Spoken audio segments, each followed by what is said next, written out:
আমার প্রিয় অষ্টম শ্রেণীর শিক্ষার্থী বন্ধুরা, তোমাদের সকলকে আমার চ্যানেলে স্বাগত জানিয়ে আশা করছি তোমরা সকলে খুব ভালো আছো। আজকে আমি তোমাদের যে রায় মার্টিনের প্রশ্নবিচিত্র প্রকাশিত হয়েছে তার 297 পাতায় যে 8 নম্বর স্কুল রয়েছে সেখানে তোমাদের অষ্টম শ্রেণীর বন্ধুদের প্রথম পর্যায়ক্রমিক মূল্যায়নের ভূগোলের প্রশ্ন দেওয়া রয়েছে। আমি আজকে উত্তরগুলো তোমাদের দেখিয়ে দেবো।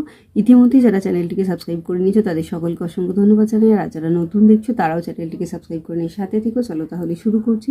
সঠিক উত্তরটি নির্বাচন করে লেখো। ভূত্বক ও গুরুমণ্ডলের ওপরই অংশ নিয়ে গঠিত হয়েছে, এটা হবে শিলামণ্ডল। কেন্দ্রমণ্ডলের গভীরতা প্রায় 2500 কিমি। ভূত্বকে সবচেয়ে বেশি পরিমাণে আছে অক্সিজেন। রাশিয়ার কোলা উপদ্বীপের গভীরতম কৃত্রিম গর্তটির গভীরতা হলো 12 কিমি। সীমাস্তরের ঘনত্ব হলো 5.9 গ্রাম পার ঘন সেমি। লোহা সবচেয়ে বেশি পরিমাণে আছে, এটা হবে গুরুমণ্ডলে। এবার দেখো নিচের প্রশ্নগুলির অতি সংক্ষিপ্ত উত্তর দাও। নেপালের রাজধানীর নাম কি? কাঠমান্ডু। ভারতের এমন একটি প্রতিবেশী দেশের নাম লেখো যার সমুদ্র বন্দর নেই। এটা নেপাল লিখতে পারো, ভুটানও লিখতে পারো। আচ্ছা, এরপরে আমরা চলে যাই শুদ্ধ বা অশুদ্ধ নির্বাচন করো। মায়ানমারের প্রধান নদীর নাম মহাবলী গঙ্গা, এটা হবে অশুদ্ধ। প্রধান নদী হচ্ছে ইরাবতী। বাংলাদেশের প্রধান শিল্প পাট শিল্প, এটা হবে শুদ্ধ।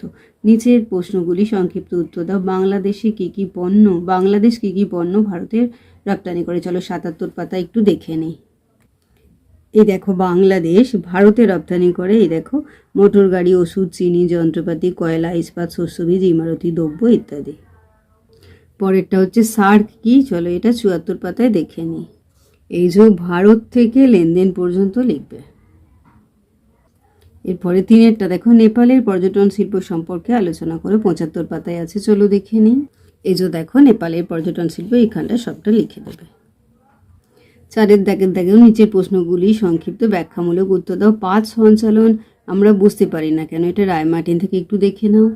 এই দেখো রয়েছে পাত সংস্থান তত্ত্ব অনুযায়ী পাতগুলো বিভিন্ন গতিতে অনুভূমিক দিকে সঞ্চারিত হয়। এই চলন এত ধীর আর সুদীর্ঘ সময় ধরে চলে যে আমরা তা বুঝতেই পারি না। যেমন প্রশান্ত মহাসাগরীয় পাত বছরে মাত্র 10 সেমির মতো পশ্চিমে সরছে। সক্রিয়তার ভিত্তিতে উদাহরণসহ আগ্নেয়গিরি শ্রেণীবিভাগ করো, এটা তোমাদের বইয়ে 20 পাতায়। চলো দেখে। আচ্ছা, সক্রিয়তার ভিত্তিতে উদাহরণসহ আগ্নেয়গিরি শ্রেণীবিভাগ, এটা 12 পাতায় আছে তোমাদের ভূগোল বইয়ের। এই যে দেখো সক্রিয়তার ভিত্তিতে 3টি ভাগ: সক্রিয় আগ্নেয়গিরি, সুপ্ত আগ্নেয়গিরি, মৃত আগ্নেয়গিরি। এখান থেকে একদম এতটা লিখে দেবে। অভিসারী পাতসীমানা ও অপসারী পাতসীমানার মধ্যে পার্থক্য লেখো। চলো এটা রায় মার্টিন থেকে একটু দেখে নিই। এই যে দেখো বিনাশকারী ও গঠনকারী, বিনাশকারীটাই হচ্ছে অভিসারী আর গঠনকারী হচ্ছে অপসারী। এই যে পার্থক্য রয়েছে। 5এর দাগে নিচের প্রশ্নগুলির উত্তর দাও। একটা শিলাচক্রের সংক্ষিপ্ত বিবরণ দাও। তোমাদের যে ভূগোল বই আছে তার 24 এবং 25 পাতায় আছে। চলো আমরা একটু দেখে নিই। এই দেখো শিলাচক্র,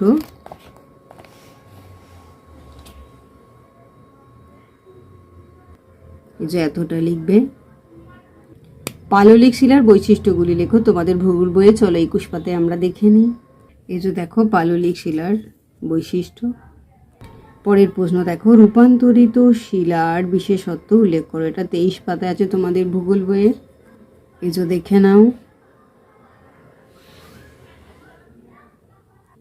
তাহলে আমার প্রিয় অষ্টম শ্রেণীর শিক্ষার্থী বন্ধুরা, আজকে তোমাদের আমি 2025 সালের রায় মার্টিনে যে প্রশ্নবিচিত্র প্রকাশিত হয়েছে তার 297 পাতায় যে 8 নম্বর স্কুল রয়েছে সেখানে তোমাদের অষ্টম শ্রেণীর বন্ধুদের প্রথম পর্যায়ক্রমের মূল্যায়নের ভূগোলের প্রশ্ন দেওয়া রয়েছে। আমি এর উত্তরগুলো দেখিয়ে দিলাম। আশা করছি সকলেই বুঝতে পেরেছো। ভিডিওটি দেখার জন্য তোমাদের সকলকে অসংখ্য ধন্যবাদ জানাই।